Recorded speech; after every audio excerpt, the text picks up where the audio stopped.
Dear student, मैं Manoj sir और आज हम लोगों का कक्षा 10 के चैप्टर नंबर 9 त्रिकोणमिति के कुछ अनुप्रयोग में आज फिर से स्वागत है। हम लोगों ने इसके पिछले वीडियोस में क्वेश्चन 6 तक पर डिस्कशन कर लिया था। आज हम लोग देखेंगे क्वेश्चन नंबर 7। चलिए पढ़ते हैं और देखते हैं कैसे क्वेश्चन हमारा लगेगा। कहा क्या गया है, भूमि के एक बिंदु से, चलिए भूमि पर हमारे पास कोई एक क्या बोल दिया है, बिंदु है। ये हमारा हो गया भूमि पर एक बिंदु से एक 20 मीटर ऊंचे भवन के शिखर पर लगी एक संचार मीनार के तल और शिखर के उन्नयन कोण क्रमशः 45 और 60 है। चलिए कहा इसी से कुछ दूरी पर एक हमारा क्या है, भवन है। क्या है, भवन है। और इसी भवन के शिखर पर एक संचार मीनार लगा। संचार मीनार मतलब टावर। तो इसी के ऊपर हम मान लेते हैं कि कोई क्या लग गया है, टावर। चलिए ये हमारा हो गया क्या, संचार मीनार। संचार मीनार के तल और शिखर के उन्नयन कोण, कहां कहां, संचार मीनार का जो तल होगा यही होगा। तो कह रहा है इसका उन्नयन कोण इस बिंदु से कितना होगा, कितना दिया गया है, तल वाले का पहले नाम लिया है ना, संचार मीनार के तल। तो जिसका पहला नाम लेगा एंगल पहला वही होगा, कितना डिग्री, 45 डिग्री। और दूसरा कितना है, शिखर वाले का 60। तो इसको यहां से मिला देते हैं। ये वाला जो एंगल बनेगा ये कितने का बनेगा, 60 डिग्री। कंफर्म। मीनार की ऊंचाई ज्ञात कीजिए। क्या बताना है, मीनार की ऊंचाई, जिसमें से हमको पता क्या है, भवन की ऊंचाई ऑलरेडी हमको दे दिया कितना, 20। चलो ये ऊंचाई तो हमको क्या है, पता है। नाम रख लेते हैं ए बी सी और डी, और जो है उसको हम लिख देते हैं। तो चलिए हमने क्या माना है, हमने मान लिया है कि माना बीसी एक क्या है, भवन तथा सीडी एक संचार मीनार। और इसकी भी हाइट कुछ मान लेते हैं, क्या मान ले, एच। इसको हमने मान लिया एच। और ये दूरी भी हमको नहीं पता एबी वाली, तो इसको हम लोग मान लेते हैं क्या, एक्स। क्या मान लेते हैं, एक्स। चलिए आगे देखते हैं। अब अगर आप इस फिगर को ध्यान से देखो तो इस फिगर में हमको दो ट्रायंगल दिख रहे होंगे, ठीक। एक ये छोटा वाला ट्रायंगल और एक आप ये जाओगे तो बड़ा वाला ट्रायंगल। अब किसी भी त्रिकोणमिति का जो अनुप्रयोग वाले सवाल है उसको सॉल्व करने से पहले एक चीज आप ध्यान से देख लो कि आपको पता क्या करना है और पता है क्या। ये दोनों भी जिस भी त्रिकोणमितीय अनुपात में मिलेंगे उन्हीं का फार्मूला हमें लेके चलना है, बाकी में हमें डिस्कशन करने की जरूरत नहीं है। तो चलिए हमारे टारगेट में पहले है छोटा वाला त्रिभुज। कौन सा वाला, छोटा वाला त्रिभुज। तो हम लोग लिखेंगे त्रिभुज ए बी सी। अब यहां पे हमको मिलने वाला कितना है, 45। हमको पता क्या है, लंब। पता क्या है, लंब। और आधार के बारे में हम जानना चाह रहे हैं। तो लंब और आधार किस वाले त्रिकोणमितीय अनुपात में आता है, नहीं आपको आता है तो कोई बात नहीं। एक आपको छोटा सा फार्मूला बताया गया है, लाल बटे कक्कर। यह मतलब यहां पे होगा लंब, ए मतलब होगा आधार और के मतलब होगा कर। अब हमारे पास होना लंब और आधार, तो लंब और आधार इसमें जाएगा। पहला बताएगा साइन के बारे में, दूसरा बताएगा कॉस के बारे में, तीसरा बताएगा tan के बारे में। और इसी को पलट देंगे तो सेम इनके उल्टे। इसका अगर हम k बाई l कर देंगे तो ये हमारा हो जाएगा कोसेक का फार्मूला, k बाई a कर देंगे हो जाएगा सेक का फार्मूला, और a बाई l कर देंगे तो हमारा किसका फार्मूला हो जाएगा, कॉट का फार्मूला। कंफर्म। तो चलिए देखते हैं इसको हम लोग। यहाँ पे हम लोग क्या लेके चलेंगे, tan 45 इज इक्वल टू क्या होगा, लंब बटे आधार। अभी लाल बटे कक्का से आपने देखा था, तो लंब हमारा कितना है, 20। आधार की बात करें तो आधार हमारा कौन होगा, AB, और AB वाली वैल्यू कितनी दी गई है, x। कंफर्म। अब यहां से आपको याद करना पड़ेगा tan 45 की वैल्यू। तो tan 45 अंश का मान होता कितना है, 1। तो ये हमारा हो कितना गया, 20 बटा x। क्रॉस मल्टीप्लाई करा दें x इज इक्वल टू हमें कितना मिल जाएगा 20। कंफर्म। चलिए इसका तो काम हो गया, लेकिन हमारे पास मेन टारगेट में कौन है, यच, क्योंकि हमसे पूछा क्या है, मीनार की ऊंचाई, और संचार मीनार तो हमारा सीढ़ी है ना। तो ऐसे कंडीशन में अब की बार हम लेके चलेंगे बड़ा वाला ट्रायंगल। तो लिखेंगे त्रिभुज ए बी डी में, और अगर हम ए बी डी में चलेंगे तो यहां से की बार हमें एंगल क्या मिलेगा, tan 60। अब की बार फार्मूला क्या होगा, लंब बटे आधार फिर होगा, क्योंकि फिर हम tan ही लेके चल रहे हैं। लेकिन अब की बार लंब का काम कौन करेगा, लंब का काम हमारा B से लेके D तक करेगा। इसका मतलब इतनी दूरी हमारी है 20, इतनी दूरी हमारी h, इसका मतलब लंब टोटल क्या हो जाएगा 20 प्लस h अपॉन में क्या होगा आधार, और आधार हमारा है क्या x। कंफर्म। और अगर हम बात करें tan 60, तो tan 60 की वैल्यू कितनी होती है √3, यहां से 20 प्लस h अपॉन x की वैल्यू हम लोगों ने निकाल लिया है, कितना है 20, रख दे तो x का रिजल्ट कितना हो जाएगा 20।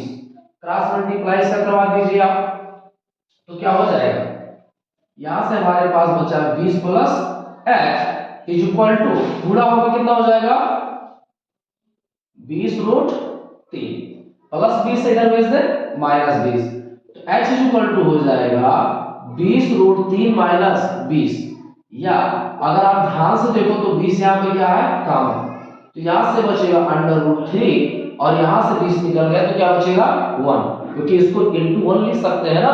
तो 20 यहाँ से निकल गया, क्या बचा √3 माइनस और इनटू का ये 1। कंफर्म। अगर आपको इससे ज्यादा भी सॉल्व करने हैं तो √3 की आप वैल्यू रखवा दीजिएगा। √3 की वैल्यू होती कितनी है 1.732, ठीक, या कहीं कहीं पर 1.73 भी मिलेगा। तो जिस हिसाब से बुक में आपको दिया होगा आप उसमें आप लोग रख के सॉल्व कर सकते हैं। ठीक, चलिए देखते हैं हम लोग नेक्स्ट क्वेश्चन। चलिए हम लोग देखते हैं कौन सा क्वेश्चन नंबर 8।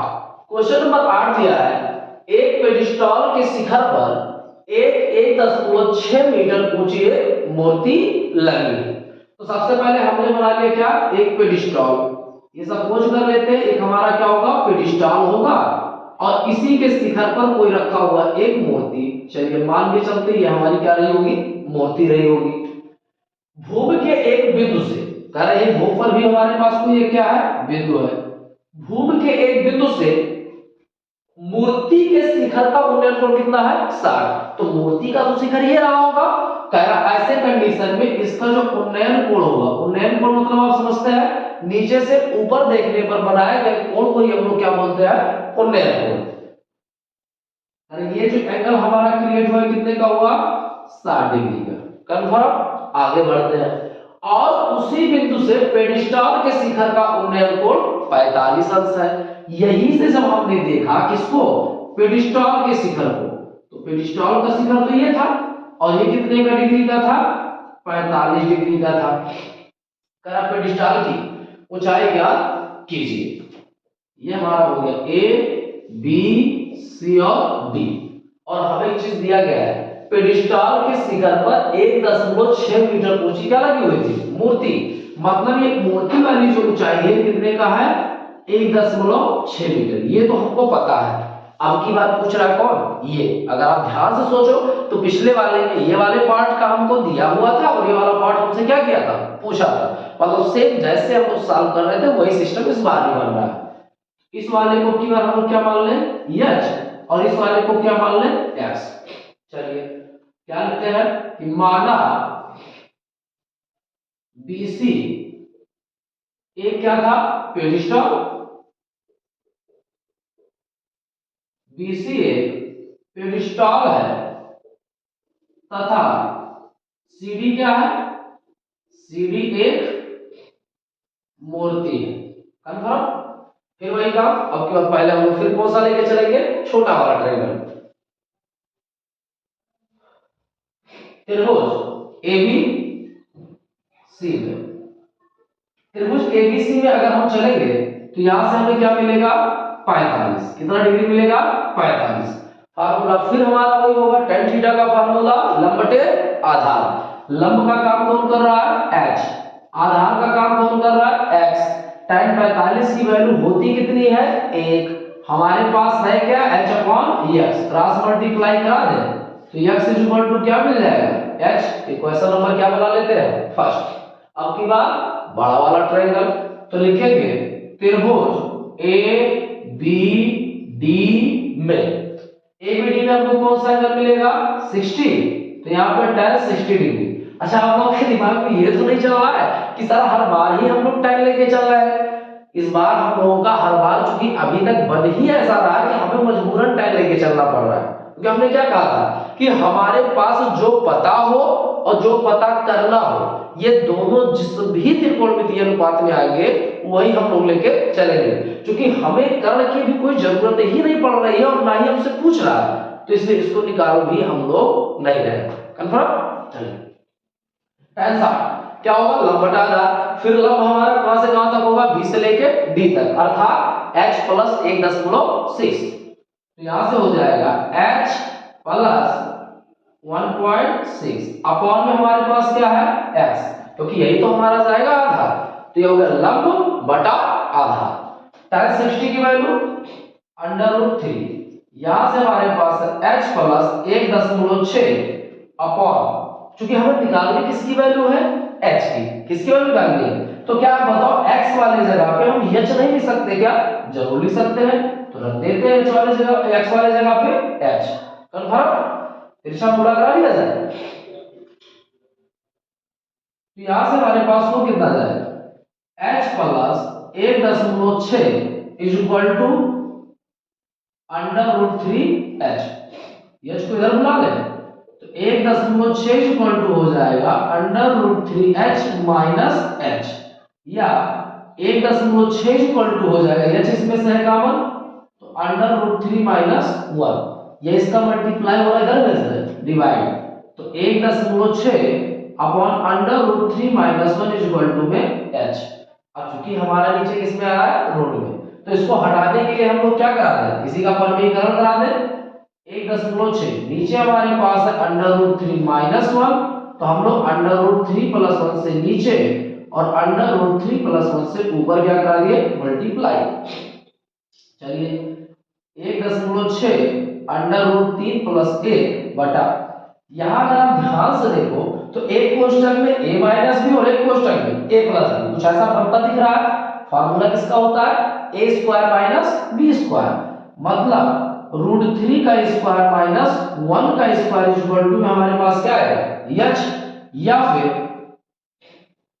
यहां से हमारे पास 1.6 √3 प्लस 1 अपॉन √3 का स्क्वायर 3 और 1 का स्क्वायर, यहां पे हमारे पास क्या है h, या 1.6 √3 माइनस 1, 3 में से 1 निकला कितना बचेगा 2, और 2 से अगर इसको काटा जाए तो कितनी बार जाएगा 0.8, तो h वाली वैल्यू हमारे पास क्या आ गई 0.8 √3 माइनस 1, या फिर से वही चीज √3 की आप वैल्यू रखवा सकते हैं। ऐसे कंडीशन में जो भी आंसर आएगा वही हमारी क्या हो जाएगी पेडिस्टॉल की ऊंचाई। कंफर्म। या इसी पे छोड़ना आपको तो इसी पे छोड़ दीजिए, तो लिखेंगे अतः पेडिस्टॉल की ऊंचाई बराबर 0.8 √3 माइनस 1 मीटर। कोई दिक्कत नोट कर लीजिए। देखते हैं हम लोग अगला क्वेश्चन।